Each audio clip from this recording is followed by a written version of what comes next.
You are welcome, our viewers. This is Bodwin Skaragawa coming to you from NTV live from the Kampala Serena International Conference. Today we're going to be talking about Mother Tongue Day and its implications on our learning and education system here in Uganda. Let me just give you this preface as we start off this discussion. The USAID 2016 report on its key findings, asking whether Ugandan children are learning, they discover this, that 3 out of 10, or P3 to P7 pupils, could read an English story and do division. Just over half those children had received competence in local language at P2 level by the time they were in P6. Only 3 out of 10 could do division, and 2 out of 10 could not understand or read an English story at primary 7. As a way to improve this situation, the government of Uganda, through the Ministry of Education and Sports, has introduced an early grade learning program in local languages like Luganda, Runyankore Ruchiga, Runyoro Rutoro, and this program is being supported by different partners, majorly US Agency for International Development, that is USAID, and RTI International. So there is this International Mother Tongue Day that was proclaimed by UNESCO in 1999. The day has been observed every year since February 2000. The date of commemoration coincides with the day in 1952 when students demonstrating for recognition of their language, Bangla, as one of the 2 national languages of the then Pakistan, were shot and killed by police in Dhaka, the capital of what is now Bangladesh. Uganda this year, on the 21st of February, joins the rest of the world in celebrating the International Mother Tongue Day, which was proclaimed by UNESCO in 1999, just as I've said. The objective of this day is to promote linguistic and cultural diversity as well as multilingualism. So joining me on set is a vibrant panel of educationists from the Ministry of Education, Ministry of Gender and Labour, and USAID to discuss this salient matter of concern about the status and future of our children's education. You are welcome. And straight away, let me go to my panel, just very brilliant and very resplendent in the way they look. I'll start from my extreme left. I have Dr. Tony Mukasa Lusambu, the Assistant Commissioner, Primary Education, Minister of Education and Sports. Dr. Tony, you're welcome. Thank you very much. Good evening, viewers. Yes, second time to have you on the panel. So I'm very excited about it. Yes, we're a bit comfortable with each other right now. And in the middle, I have a representative for, actually the minister was supposed to be here, Minister of Gender, but Madame Ruth Muguta Tusasire, the Principal Social Development Officer at the Ministry of Gender and Labour and Social Development, is right here to represent the minister. And let me just say, you're welcome, Ruth Muguta. Thank you very much. Yes. And our viewers, you're most welcome. Nice to see you. And just right next to my left is Madame Consulas Ranyonga, the Senior Education Specialist, USAID, Uganda Literacy Achievement and Rotation Activity, and Consulas is coming here for the second time. Consulas, you're welcome. Thank you very much. Yes. Good evening, viewers. You are most welcome. Very delighted to see you. you. So it's been a long-awaited discussion. And let me start with Ruth, okay, representing the Minister of Gender, because this is now a ministerial position. I need, let me give, English is the official language here in Uganda, okay? And the modern term, the modern description of the term of literacy is that it has an expanded view to include the ability to use language, numbers, images, computers, and other basic means to understand, communicate, gain useful knowledge, and use the dominant symbol systems of a culture. So, the policy of reverting to mother tongue learning options seems to be a gambling drive to merely scratch the surface and do window dressing for the failure of education that we're having for our children, based on the record of the facts that I've given you, based on the report that was issued by USAID and many other agencies. What is your take, and how do you defend the resort to using mother tongue as an education medium? Thank you, with our moderator. Bold and I wins, hope before you finish this, you'll understand that it is not a cover-up, but there is an important role when we are promoting use of mother tongue or local language. One, local language to our children or to ourselves, it links us with our culture and our society. And one of the first things, if someone has culture and the society at heart, there is confidence. And so because of that, we are now promoting the use of local language, because of the situation now that most people are now going into other languages other than their local language, even at family level. And so the importance is that we are bringing back and trying to create awareness among the parents that we encourage them to teach their children their local language. It is one way of helping these children to have this transition, even to learn other languages. And another important thing, it impacts on the formation of the individual. Who you are is because of what was at your childhood level. And what you make this child by making her or him proud of his language, of his culture, of his society and his family, helps him to learn even other languages like English and other languages in the world. Another important thing, learning and reading during the first 2 years of primary education becomes an additional foundation after you, the family. And when this child comes already in a confusion of no language, then it becomes even more confusing, even in the education. So it helps to give a foundation to these children to learn other languages because they already have a vocabulary to start from. Yes, just now, let me give you a certain just extract from one of the bloggers. You know Hong Kong. Yeah. Hong Kong is struggling between China and England and the UK English language, okay? So there is a dispute. China wants to impose Chinese, which of course is their inherent language, and the people are preferring. So let me just give you a blog record of one of the ardent opponents about the issue of saying that we need to use mother tongue, which is Chinese, in Hong Kong. Dennis Wu Esther Pang, he's a blogger, Hong Kong blogger. He says that there has been a lot of dispute about the pros and cons of mother tongue teaching lately. Opponents of English language teaching say that Chinese is easier for students to understand and Potongwa is becoming a more prominent language in today's world. Some of the reasons they give, however, are less credible. The assertion that mother tongue teaching produces more confident students, which we talked about as of first, is highly questionable. It's hard to see how a person's confidence is related to the language used at school. Confidence itself isn't built by language. It develops through a lot of other things. So there's a dispute about this whole assertion. Everything has a dispute because anything we learn, whatever we do, has a dispute, the other side of it. But this one is even scientifically found. It has even statistics over it, that children who have at least their vocabulary, 500 vocabulary words in their local language, can easily take on other languages. Which research are you talking about? It is a research, Ministry of Education can support it, which is already there. No, and if you talk about a research which is existing and you cannot quote it, or you can, then you're really we share making ministries. the discussion. Education and Sport took a survey before we 5 years ago, before we took on this thematic curriculum. We took a survey and visited several countries which are operating the literacy model, and we came up to this conclusion. And the specific scientific detail is that if a child can have an oral vocabulary of 500 words in a language, it is the language that will be used for easy acquisition of literacy. Okay, let's finish up a point and I come to you, Doctor. Please. Yes. Please.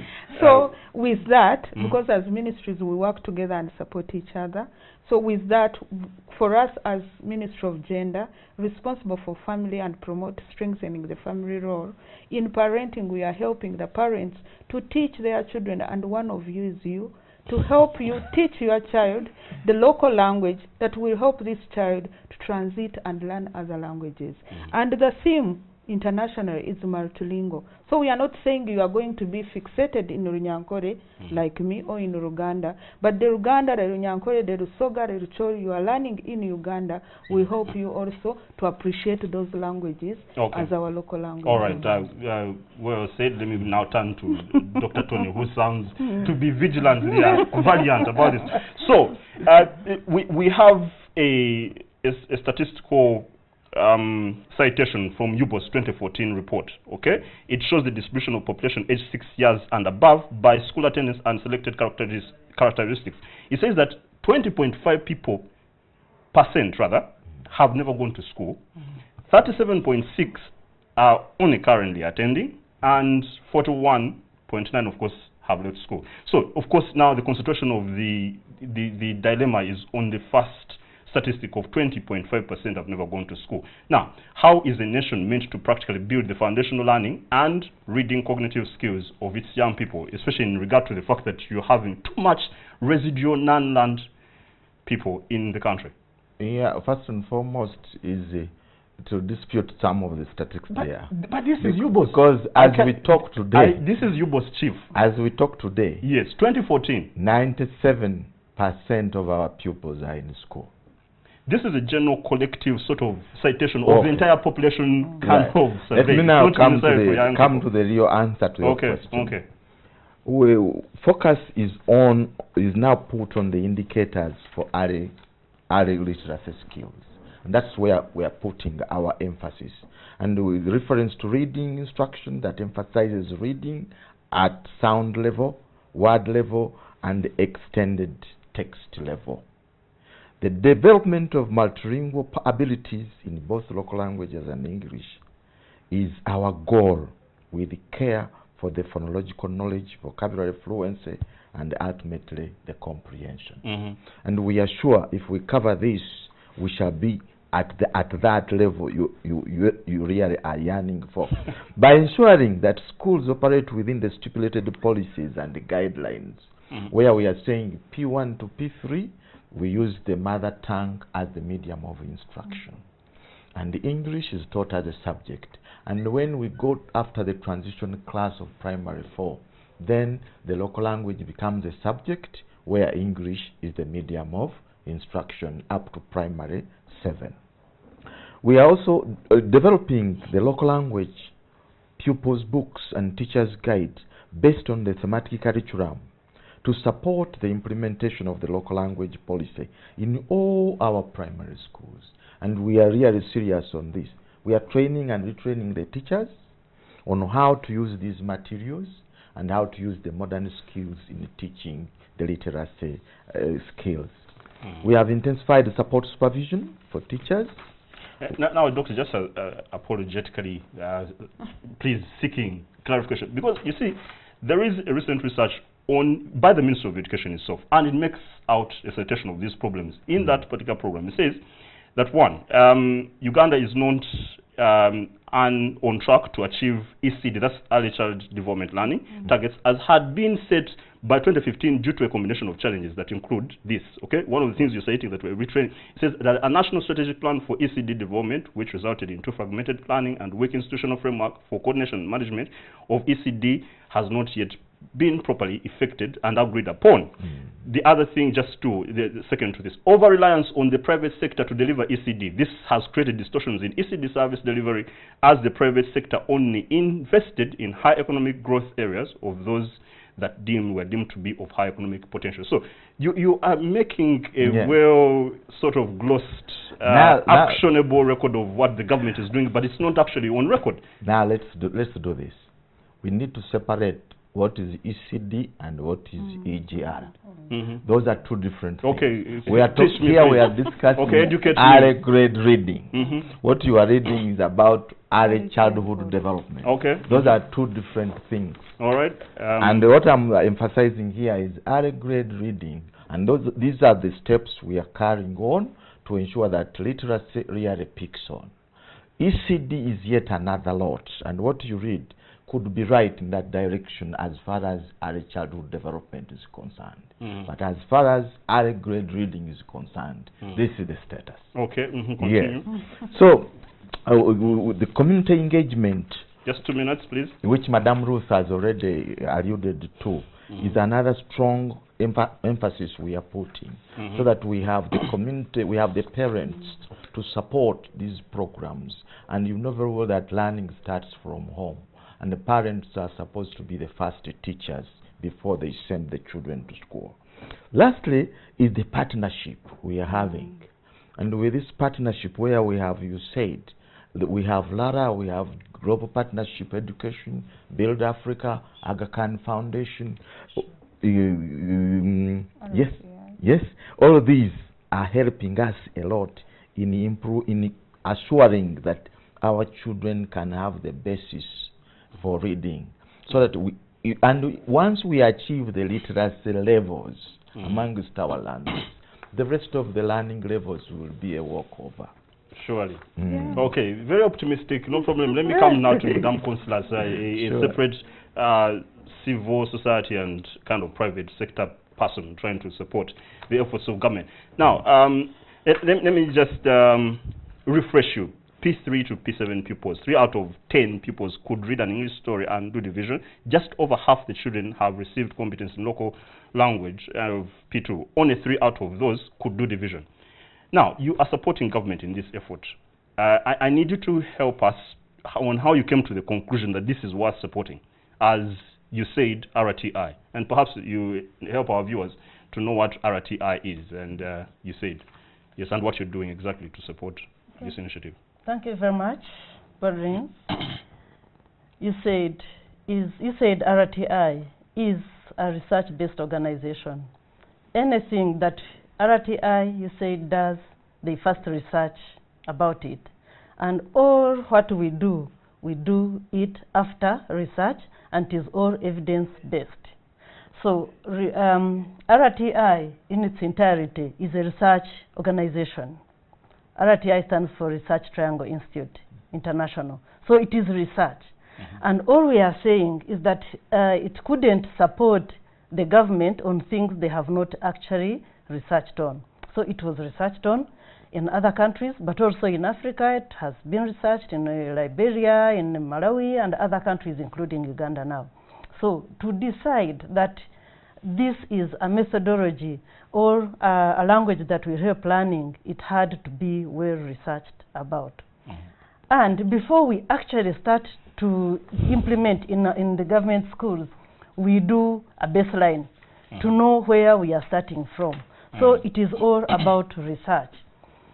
So generally, all the researches that we have seen and we have heard, they all point to one thing. Like which research? Mother tongue, we have the UNESCO 2008 did a research. And actually that research, they said that the first language is the optimal language for literacy and learning throughout primary, not only P1 to P3, but throughout primary. There was another research that was done in 2004. Krashen did another interesting research, and he called his research the power of reading. And this power of reading indicates that early stage reading is in the mother tongue is profoundly accelerates learning at all levels. So those are researches, and this is true. Okay. Now let me just say to you also research, because I've given you the Hong Kong. You don't want to hear that. Now there is the one of India. India is also having the same struggle. Okay, Indian language, to use it or use English. Now let me just give you one of the disadvantages. There's a gentleman called Balajid Viswanathan. Okay, he's an Indian scholar and very involved in this whole issue of trying to discuss whether we use mother tongue. And he says, let me just say to you 2 disadvantages. He says really emanate out of this. Painful shift in higher education. The students who have a painful shift at high school or college when they are required to learn engineering, medical, or accounting concepts in English. Then second, he says connecting with the rest of the world. Mother tongue-based education promotes the mother tongue at the cost of the bridge languages. In India, it is Hindi and English. That would enable the students to connect with the rest of the world. If the school doesn't expose them to English, they will find it very hard in mastering the language. So, it may be true. Nobody really is disagreeing with that. But the fact is, are we promoting local language only? Here in Uganda, we are talking about teaching using local language from P1 to P3, but teaching English as a subject. So English is taught, no question. Then when we go to P4 onwards P7, mother tongue or local language is taught as a subject, whereas the medium of instruction is in English. So we remain in the world. We remain connected. Apologies for being impolite, but 2 minutes just to help us know what USAID is doing. So USAID is supporting the Ministry of Education and Sports to improve reading, especially for children in early grades, P1 to P4. And it is trying to see that those children, especially like 1 to 1.3 million children, are free to read and learn in their mother tongue, but communicate in English. It supports the government of Uganda to create positive and supportive school climate, so that actually when someone is speaking his own mother tongue in the school compound is not punished.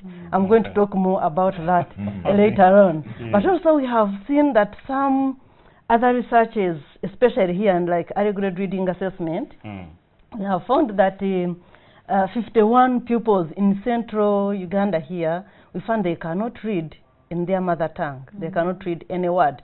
And the benchmark would be like 40 words per minute. But a child cannot read a single word in a minute. Then in English, it is also the same story. It is even worse actually in English, showing you that actually if someone cannot read in local language, may not also read in other language. Okay, that's the point. So yes. All right. Okay, thank you, Consulas. And our viewers, you might not understand this. I have 4 panelists, but the 4th person is going to be switched with Consulas when I come back after a short break. And I'm glad that you're participating with us on Facebook. We have posted there a question that on 21st February, Uganda will celebrate the International Mother Tongue Day, which promotes linguistic and cultural diversity. How relevant is this day to us? It's already on Facebook. Please engage with us. We are not having phone calls. I want to be citing your comment. Let me just make one comment from one of the respondents. This is Urban PK. He says, I don't think we should celebrate such a day because the money to organize the celebrations can be put in buying drugs in hospitals. Ladies and gentlemen, thanks for keeping with us. Please, we'll go for a short break and we'll be right back.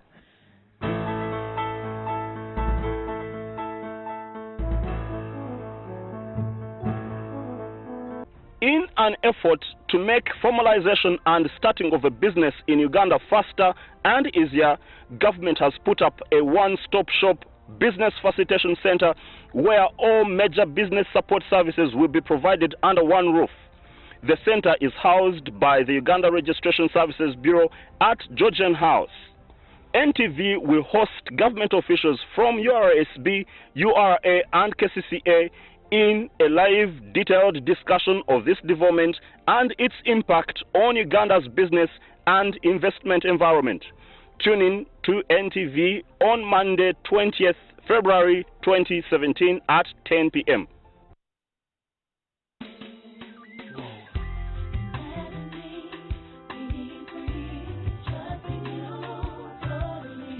Raise the praise. You're a good, good Father. It's who you are. It's who you are. It's who you are. Get inspiration.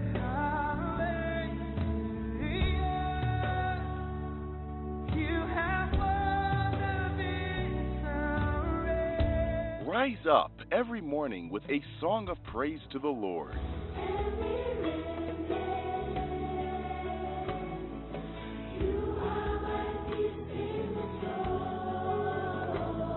A day in your courts is better than 1,000 elsewhere. Soul Moment, every Monday to Friday at 6 a.m.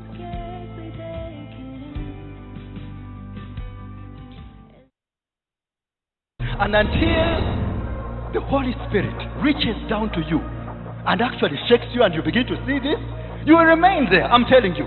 You will take solace in all these things, but you will know it yourself that it is all mental stuff. It says, I cannot speak unto you as unto spiritual, but as unto carnal. Now, spirituality happens when you're under the influence of spiritual revelation.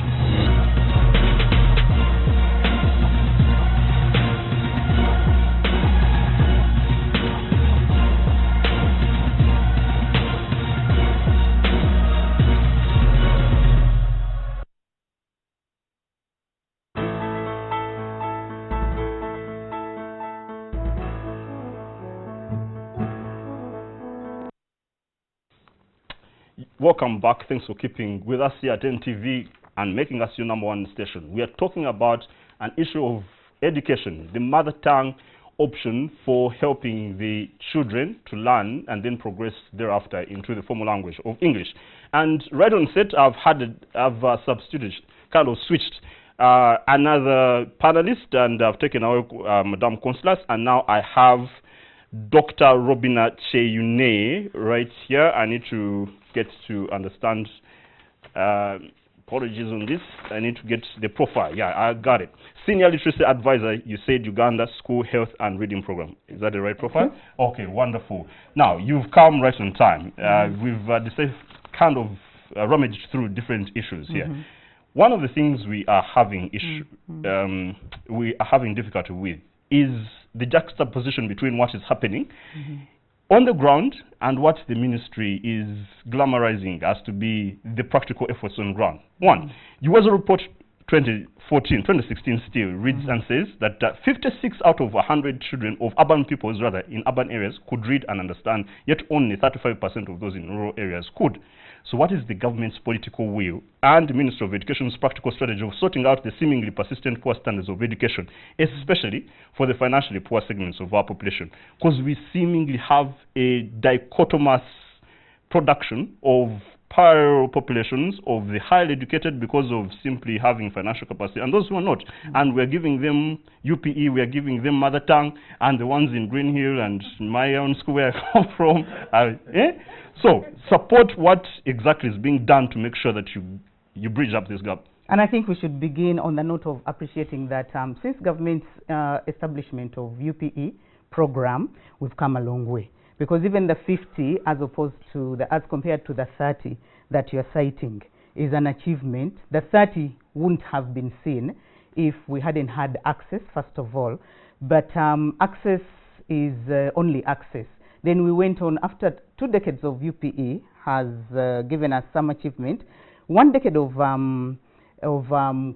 emphasis on quality learning outcomes has taken us further, because there's been emphasis on the thematic curriculum, which, although it is not simply about teaching in the mother tongue, lays emphasis on the mother tongue as the child's familiar language, and where, of course, we cannot do mother tongue, we do area local language. And those children wouldn't have been able to give us the 35% if we hadn't laid emphasis on the child's familiar language. We know right now that even the report of 2016 now says children are not writing single words. They are writing full sentences. We might get to a time when they will be actually able to write continuous text. So government has put in, amongst other things, the continuous assessment.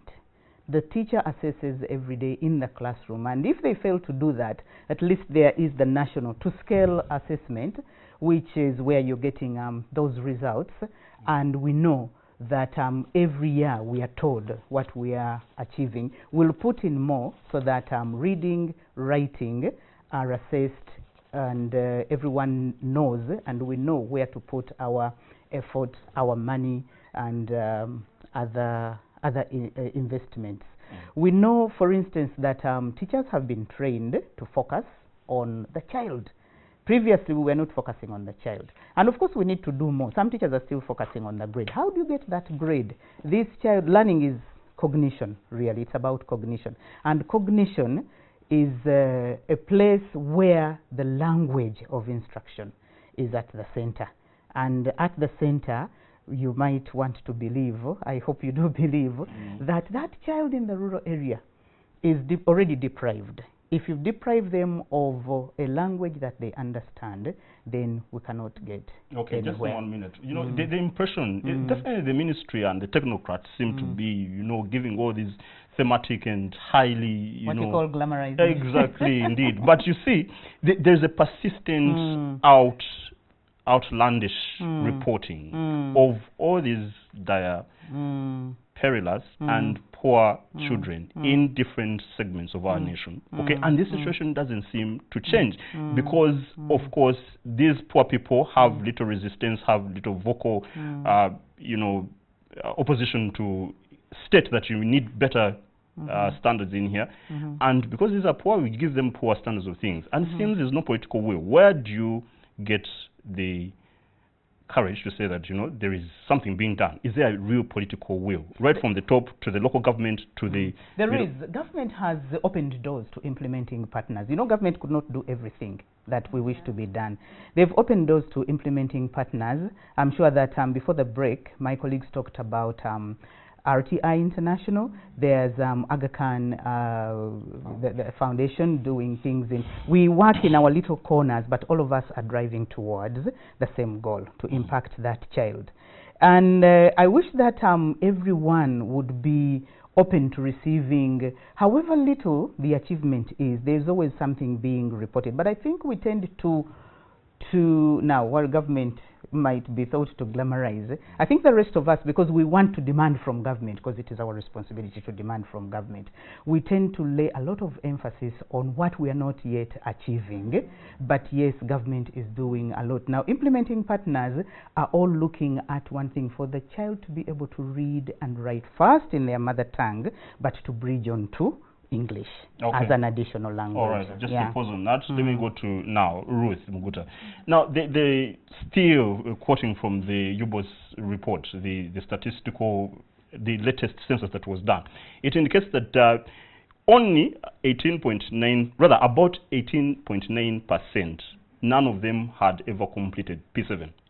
Only 58.4 had completed primary 7. And 15.4 had completed O-level. That is in the general census of Uganda's population, okay? And only about 4.3 had finished tertiary learning. Now, we are going to do celebration of World Tongue Day. What is this relevance? Rather, what is the relevance of this whole celebration? Yet you have this glaring poor sort of statistics in regard to education. Continuing from my colleague, Madam Cheyne, Dr. Cheyne. Yes, and I hope you will talk about the dates of just shortly.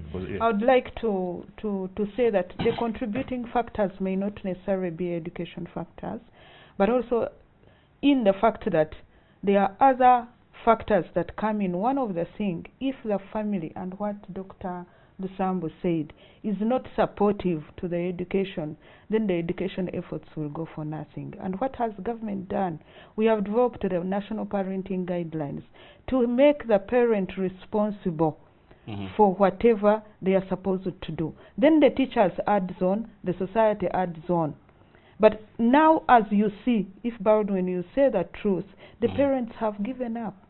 The children are for the president, the children are for the school. The president said no, they have nothing. Because the president, goes to them, Mom, Ruth, and tells them, I'm going to take care of your children, I'm going to give them free education, please don't worry, give me votes. And then after he has been given votes, then he rescinds back his promise and starts this bickering and saying, you know, people actually are not taking responsibility. Yet you're the ones who politically engineer this expectation. I respect your word, but I want to tell you the truth. He has never gone back. But in Uganda, I'm not a Uganda, ntakukaabirako.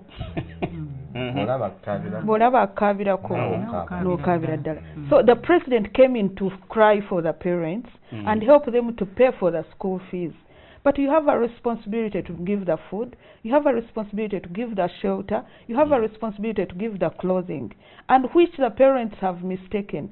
And that is not a problem for the person who says, take the children to school. It is not. Because he didn't say, go and produce a child. And so the government is coming up to help education department as Ministry of Gender, that we make the parents responsible. Be responsible for this child up to the child when it goes to school. Teach the language, teach the values, teach the behaviors and discipline, so that the teacher starts from there. If you are the same one they have brought us here without any knowledge of what you are asking us, would you put it in our heads? No. So we have to work hand in hand so that we develop these children. And one of the things I wanted to read for you from Mandela. He said, if you want to talk to a man in a language he understands, that to you may be English, I'm talking to your head. But if I'm talking to you in your language, which is your mother tongue, I'm talking to your heart, says Nelson Mandela. So, with that, if we are promoting mother tongue, I wouldn't expect, like the person who talked on Facebook, that instead of promoting mother tongue, we would put in the hospitals. Because if we are telling this person to go and take tablets 1 times 2, and he can't read in the local language, and even in English, he will take the drugs and they will kill him or her. So there is everything, and it has its purpose. So by promoting this day, we are trying to see what can we contribute towards the growth and development and national development of the country. And one of it is for us to be appreciative of our local languages. We are joining the whole world. It is not Uganda only, and the whole world to commemorate this International Mother Tongue Day. And the ministry or the government is getting this obligation as a member state of UN. And this was a UNESCO, as you said, and declaration in 1999. So we are not doing something out of our way, but we are joining the rest of the world. And Uganda has been celebrating this day, though at a lower rate, but seeing the impact of local language to our development and education of our children, now everyone is coming on board. We are joining together with different partners like RTI, Twawes, Labe, and these people are there in the community to, one, help the parent take the responsibility, and also help the education department appreciate and do what they are doing. Okay, just a pause because of the challenge on time. I have about 5 minutes, and I need a doctor to talk about something, and then Dr. Tony and Dr. Rodbina. Now, Dr. Tony, just quickly, how is the Ministry of Education addressing the problem of learning conditions in pre-primary? Because this is my persistent concern. The conditions are actually determining the chronic persistent failure of children to actually manage to learn. So how are you addressing this? There How is the are ministry quite a number of interventions. First and foremost, we continue to provide textbooks to schools, and we are now moving toward the ratio of 1:1, one child, one book. We are training and retraining teachers. In the very near future, we are set to renovate 133 primary schools under the Global Partnership for Education program. But the most important one under this topic we are discussing, early grade reading, is the support supervision. Support supervision to the teachers, and we are very, very optimistic it will improve the quality and the standards. One major thing you must appreciate, and the viewers as well, is that issues education sometimes a long term to see. For you to see and realize this intervention, it would take another 7 or 5 years.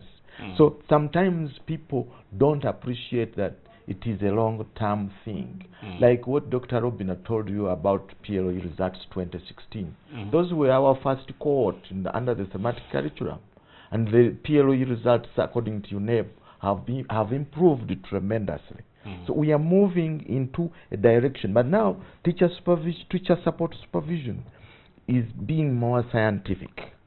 We are saying the teacher has to interface with the head teacher before starting a lesson to discuss what the lesson should look like and what is it to be taught.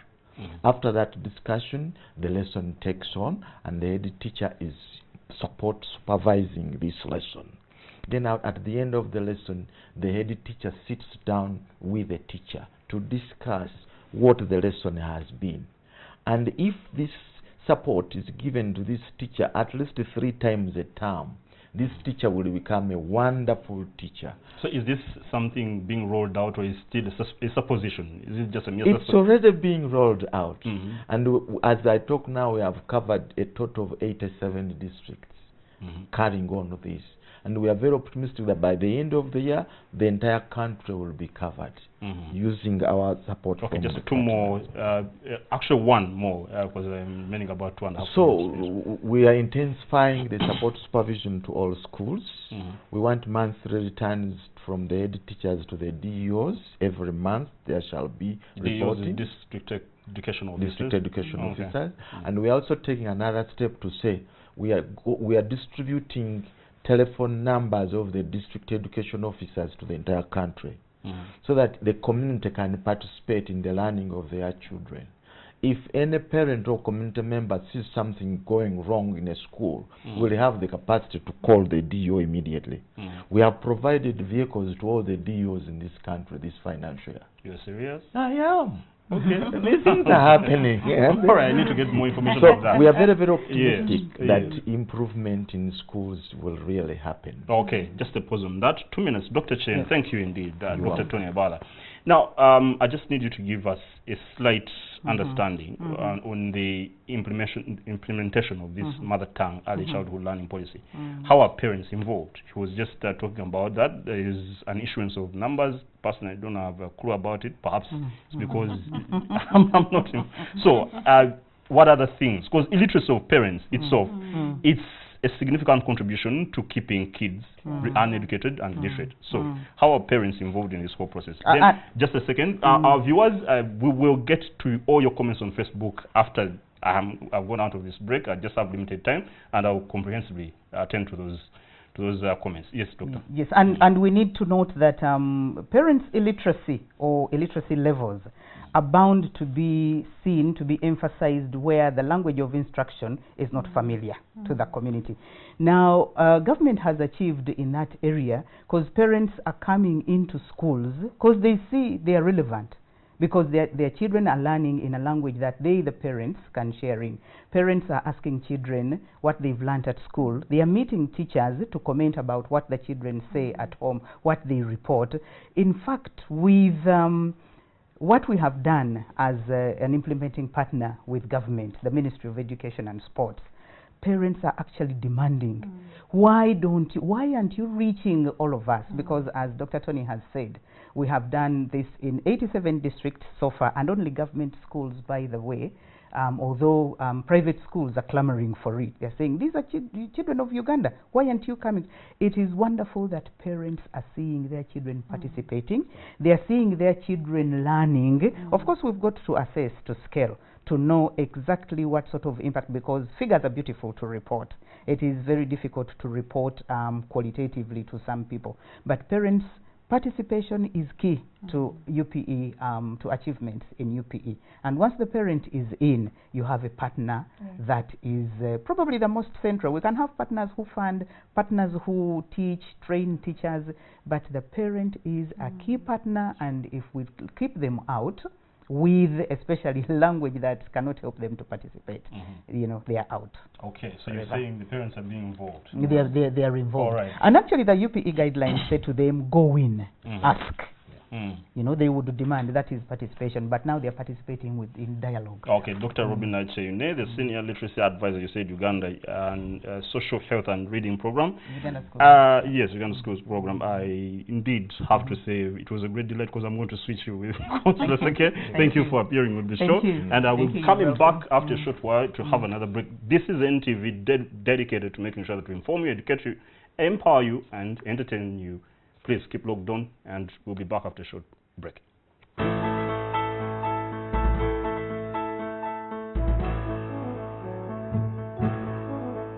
You're in the mix with DJ Brian. DJ Brian.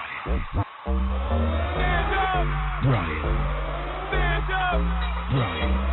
Stand up. Brian. Stand up. When I move, you move. When I move, you move. When I move, you move. Hell yeah. Hey, DJ, bring that back. Just like that. Just like that. Just like that.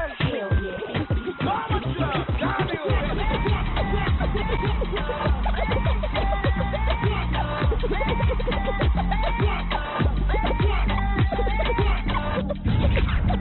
It's fun. It's hype. It's the DJ Brian Mix Show. Bringing the party to your living room. In an effort to make formalization and starting of a business in Uganda faster and easier, government has put up a one-stop shop business facilitation center where all major business support services will be provided under one roof. The center is housed by the Uganda Registration Services Bureau at Georgian House. NTV will host government officials from URSB, URA and KCCA in a live, detailed discussion of this development and its impact on Uganda's business and investment environment. Tune in to NTV on Monday, 20th February 2017 at 10 p.m.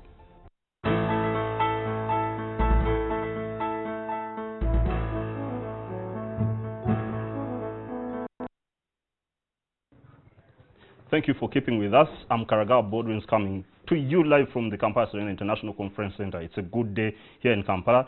So wherever you are, please, thanks for joining us. Now, for your participation, it's on Facebook. Unfortunately, today we've limited our phone calls, no phone call participation. Let me just go on your comments on Facebook. There's a question that has been posted by our team. How is a nation meant to practically build the foundational learning and reading skills of its young people? And from Rehema Nabachwa, she says, teaching in mother tongue is a foundation to acquisition of other languages. If you have been in the countryside where the ECD centers or nurseries don't exist, children are bound to drop out if not taught in a language they are familiar with. Very pro. She's a proponent of my panelists here. Then I go to Rose Dawn. Through oral translation of the English hard terms to the respective mother tongues for quick acquisition of the reading skills, young ones feel more free reading what they actually know and understand. That's my opinion. Okay, so far we have a kind of a positive response in this particular question. But let me go to question number, just set out 2 bits of the comments which were really flooded on this first question, asking about the relevance of mother tongue. So I have Bashir Kaheru. Currently, I'm away from Uganda. I'm in one of the richest countries in the world. But they only celebrate one day. It's called a national day, but I can't count honored days. A poor country with poor leader, a number of days we spend money on 70. You really did the best to make our Uganda backward. Okay, that's kind of a political comment. Now, Musime Malcolm says, I don't think mother tongues still do exist because the current government aims at achieving and remaining in leadership. I guess in less than 2 years, Runyankore will be the only mother tongue in Uganda. Those, you didn't make any kind of disparaging response to the first one. So let's go into this particular. So Constance is back. She's RTI and USAID representative. And let me start now with Ruth. Just how effective is the supervision and monitoring of teaching? And okay, I think this is supposed to go to Ms. Dr. Chene. Now, how is this whole thing relevant to actually gender aspects, the promotion of gender, labor, and social development? Thank you very much, Baldwin. Yes. You know that the name is also English, so it comes. Uganda has a rich culture. We have 65 communities. Those are languages. So with the children who we find out that the person who is aware of their culture are very rich in this culture. And before you appreciate other people's culture, you have to appreciate your culture. So Ministry of Gender is responsible for culture and family, among other things. So mother tongue or language or local language is part of culture, through which the culture is transmitted from one generation to another. So how do we come in? Before we promote anything, if we are promoting family values, if we are like this year, by the way, I want to tell you, is the year of the family, and it was declared by the president on December 9th. And so if you are supporting the family to contribute towards national development, one of what you have to support is the local language. How are you going to reach out? You have been talking about the villages, to these families and support them if you are not promoting their language. So but that's how the do you feel the skepticism of some of the public? Okay, definitely there's a positive response and the negative response, which feels this is really a vanity project and it just wants to runyankorelize, I think, if I can use that. You know, people, you have to respect people's opinions. Yes. But one of the things, and I think that one may be, one of the things that I've read in even this, if I can read for you, that the children or the people who are not having, who were not taught in their mother tongue, they reach at a crisis, and one of the crises is they cannot solve their emotions and conflicts. So if someone comes out with that, there is a conflict. Because one doesn't appreciate his local language, doesn't feel confident for his nation and his society. So obviously that's what you can talk. There is crisis in identity. Okay, We can raise that, okay, fantastic. Now, Constance, I'm coming to you, but let me just read out 3 more responses so that I'm having a balance with my audience online. Brian Egwalu says, before I comment, I hear Uganda will celebrate, but who brought that the International Mother Tongue Day to Uganda? Who brought the international? But I gave an intro on how this came about. And then Zwak Michael Lani says, Ugandans have become fools. If you ask me why, it's because they steal time to celebrate irrelevant occasions. If I may ask, what shall we be celebrating tomorrow? I'm starting, that is on 21st, not tomorrow, but on Tuesday. I'm starting to think it will, if Uganda, there is an improper way of writing, but this is Facebook. Uganda National Anti-Corruption Day. Soon every state minister will want his or her own day celebrated. Oh no, Ugandans, I hope I didn't give another day to celebrate. God help us. Then the last comment. This is from, let me get a lady.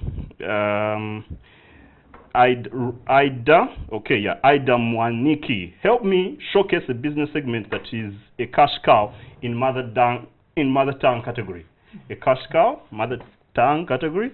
All right, you're going to make money. So, councillors, in your effort, just as someone who is in the peripheries of the implementation of this whole thing, you simply come in and support the policies that have been engendered by the government itself. What 3 things do you suppose that should be very deliberately focused on by this government and by our population to ensure that we enhance the education standards, especially over young in Uganda?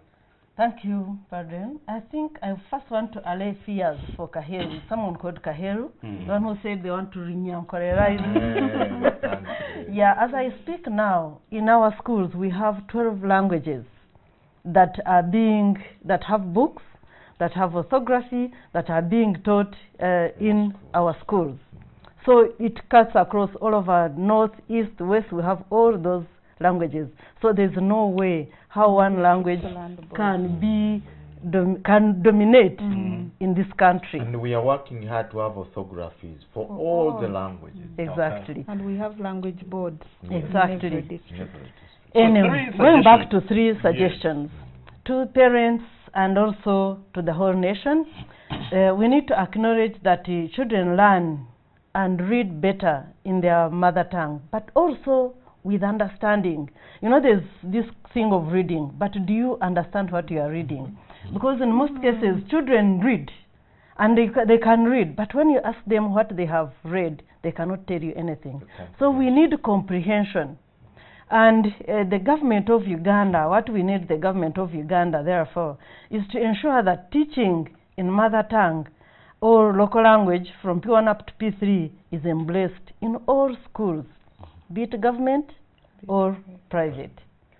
Secondly, we need to create positive and supportive school climate so that if a child is speaking and learning in his or her own local language, the person is not victimized. The person is not beaten. Because once you beat me because I've spoken my language, I play better when I'm playing outside with children. It's good, it's enjoyable for me to play in my language. But if I am punished, then there is a problem. So the country need to look into that. But also, Uganda is an examination-oriented country.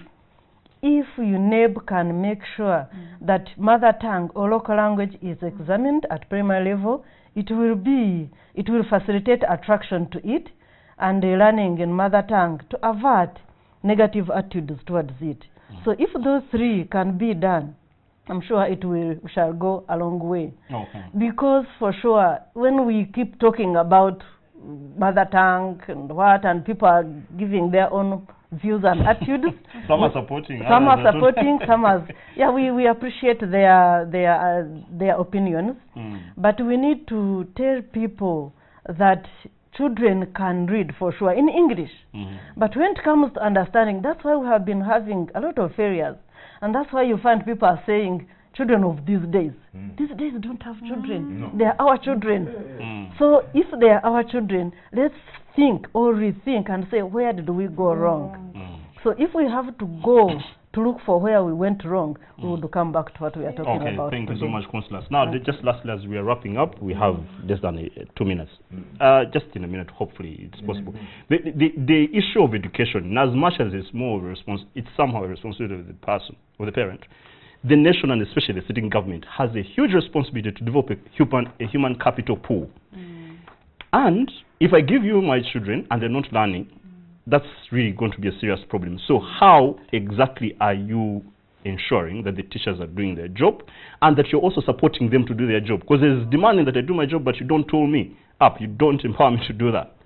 Just in 2 minutes, perhaps, and then we have wrapping remarks. Yeah, that's the gist of our work as Minister of Education and Sports. And I'm here to tell you that we are trying our best. And you know very well that primary education is a decentralized service. So we are working hard between the ministry, the center, and the districts to ensure that effective learning and teaching really take place in every school. And I have some good news to tell you before we close, really.